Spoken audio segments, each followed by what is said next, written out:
The 12th of March, 1938. German troops cross the border with Austria and invade the country without firing a single shot. They are not met with armed resistance, but with cheers and flowers.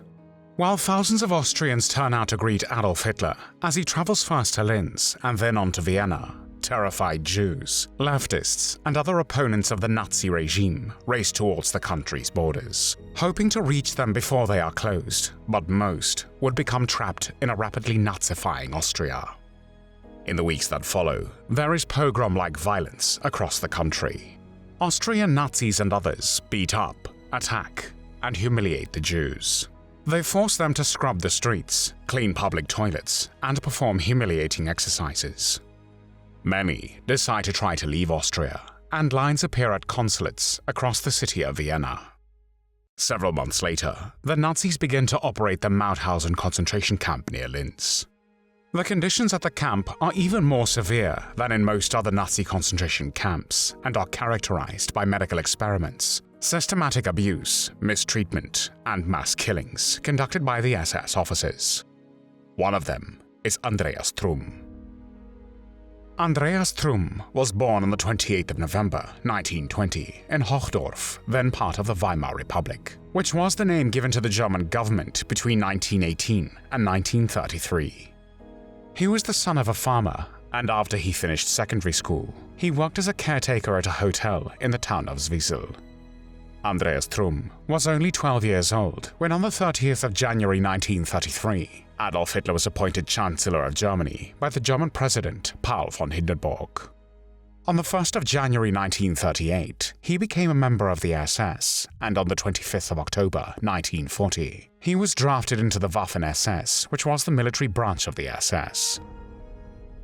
Believing that Germany would be victorious in war, SS chief Heinrich Himmler intended to strengthen the position of the SS relative to the established German elites after the war. To this end, Himmler persuaded Adolf Hitler in late 1939 to permit the establishment of an armed SS force known as the Waffen SS. Although initially restricted to 4 divisions, the Waffen SS eventually fielded more than 20 divisions. This created an armed force of about 500,000 men and established a command and operations structure to rival the German army. As military defeat reduced the prestige of the generals, the SS further encroached on the territory of the German armed forces, the Wehrmacht. Already in 1942, the SS took over from the armed forces coordinating anti-partisan operations in the occupied Soviet Union. Waffen SS were responsible for many war crimes and were heavily involved in the commission of the Holocaust through their participation in mass shootings and in supplying guards for Nazi concentration camps. Andreas Trum, together with his unit, took part in the Balkan and Russian campaigns, and in February 1942, during the Battle of Rzhev in western Russia, he was seriously wounded. On the 15th of December 1942, he began his service in the commandant's staff of the Mauthausen concentration camp. Mauthausen had become operational from the 8th of August 1938, several months after the German annexation of Austria, when the SS transferred the first prisoners from the Dachau concentration camp. The site was chosen because of the nearby granite quarry and its proximity to Linz. During this phase, the prisoners, all of them German and Austrian men, had to build their own camp and work in the quarry. In December 1939, the SS ordered the construction of a second concentration camp, Gusen, just a few kilometers from Mauthausen. The Gusen camp went into operation in May 1940.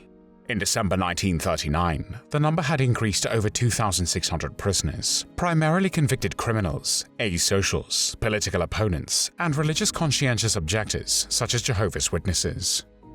During the war, the SS also incarcerated more than 10,000 Soviet prisoners of war at Mauthausen, including 3,000 held at the Mauthausen subcamp Gusen. Nationals of virtually every German-occupied country in World War II came through Mauthausen. These included, among those prisoners who are registered, more than 37,000 non-Jewish Poles, nearly 23,000 Soviet civilians, as well as members of the international brigades, most of them communists of various nationalities, who had fought the Franco forces in Spain. Among the Spanish prisoners was Francisco Bosch, a photographer and veteran of the Spanish Civil War, who was imprisoned at the camp for 4 years. During his time working in the photography lab of the camp, he was able to hide and preserve until liberation about 2,000 negatives taken by the SS head of the department, Paul Ricken, as well as by himself. Those photos depicted the conditions in which the prisoners lived and were murdered in that camp, and they were also proof that the camp was known and visited by high leaders of the Third Reich, such as Heinrich Himmler, Ernst Kaltenbrunner, or August Eingruber, who appeared visiting both the Mauthausen camp proper and the quarry adjacent to the camp. The Second World War began on the 1st of September 1939 when Germany invaded Poland. Following the start of World War II, the number of prisoners arriving in Mauthausen increased dramatically. Mauthausen and Gusen were the concentration camps with the harshest imprisonment conditions and the highest mortality. Those who were ill or deemed useless by the SS lived in constant fear for their lives. In 1941, the SS started to construct a gas chamber and other installations at Mauthausen for the systematic murder of large groups of people. Living and working conditions in both camps led to the death by murder, mistreatment, starvation, exposure, and disease of more than half of the prisoners. In addition, German doctors subjected Mauthausen prisoners to pseudoscientific medical experiments, including testing levels of testosterone, experimenting with delousing chemicals, medicines for tuberculosis, and nutrition experiments. After his capture, Mauthausen commandant Franz Zierreis recalled the inmates had been killed by gassing, hard labor, or through benzene injections, or how at an outside temperature of -12 degrees they made the inmates bathe in water, and then stand in the open, stark naked, until they died. Some inmates had to haul stones until they collapsed. Then they were shot, and their record was annotated as trying to escape. Others were driven into the barbed wire fence, or were literally torn to pieces by the dog named Lord.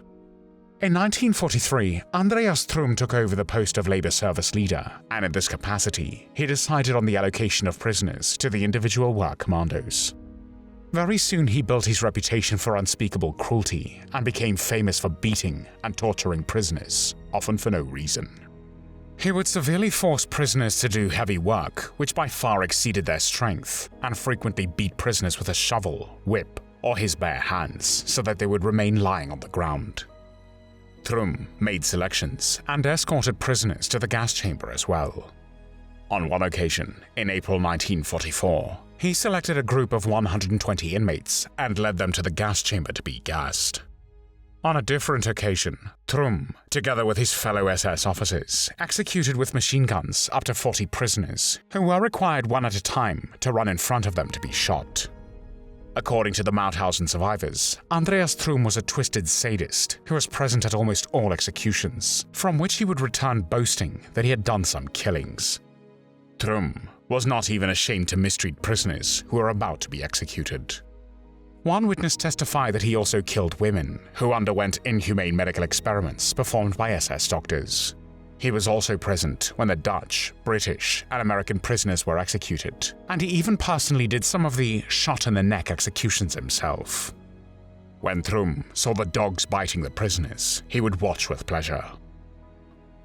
Towards the end of the war, the Mauthausen concentration camp became the destination for evacuations from camps near the front line. Tens of thousands of prisoners arrived on several large transports. Overcrowding, lack of food, and rampant disease led to mass death among the prisoners in the final months before liberation. During the month of April, capos at Gusen camp, acting on the orders of the SS, beat several hundred prisoners to death. At the end of that month, in one of the last gassing operations in the Third Reich, the SS murdered 650 old prisoners with poison gas in a barracks. In early May 1945, some in the SS and in the Upper Austrian Nazi Party leadership toyed with the idea of forcing the surviving prisoners into the underground tunnels, which had been dug for the armaments industry, and caving them in with explosives. However, neither the SS nor the Nazi Party zealots carried out these plans. On the 5th of May 1945, the US Army reached Gusen and Mauthausen. By the time of its liberation, most of the guards in Mauthausen had fled, and around 30 of those who remained were killed by the prisoners. A similar number were also killed in Gusen.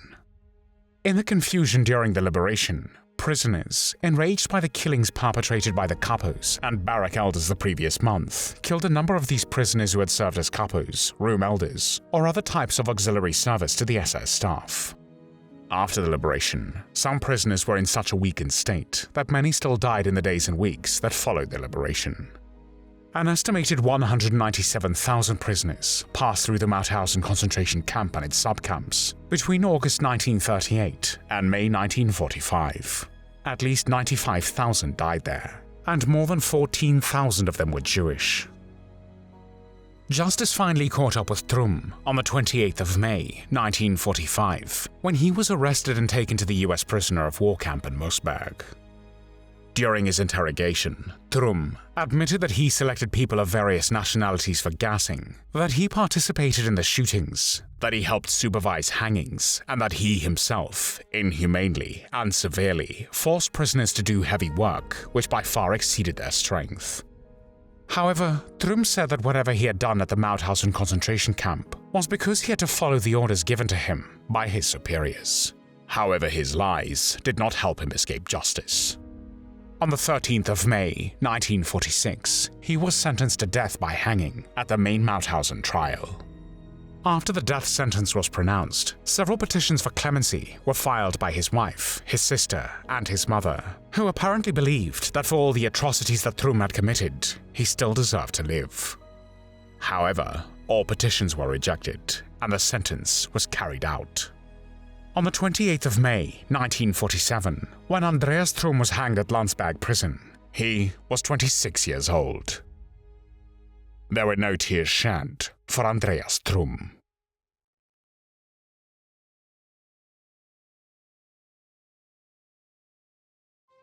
Thanks for watching the World History channel. Be sure to like and subscribe, and click the bell notification icon so you don't miss our next episodes. We thank you, and we'll see you next time on the channel.